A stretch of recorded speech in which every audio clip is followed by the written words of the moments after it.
जिगर की चर्बी कम करने का आसान सा तरीका।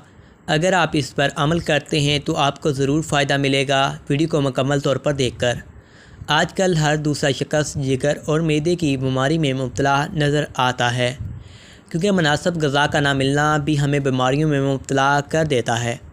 अगर आप भी चाहते हैं कि आप मैदे, जिगर की गर्मी, खून की कमी और हड्डियों जोड़ों के दर्द में फ़ायदा चाहते हैं तो बस लस्सी में एक आम चीज़ मिलाएं और इस्तेमाल करें। आपको बहुत ही ज़्यादा फ़ायदे हासिल होंगे। तो चलिए आपको बताते हैं। आपने क्या करना है, थोड़ा सा गोंद कतीरा पानी में भिगो लें कम अज़ कम आधा घंटे के लिए। फिर इस पानी को आपने क्या करना है, फेंक देना है। लस्सी और दूध को अच्छी तरह मिक्स कर लें। फिर इसमें मिश्री और गोंद कतीरे को पीसकर शामिल कर लें और इस लस्सी को दिन में एक मरतबा किसी भी वक्त इस्तेमाल कर लें।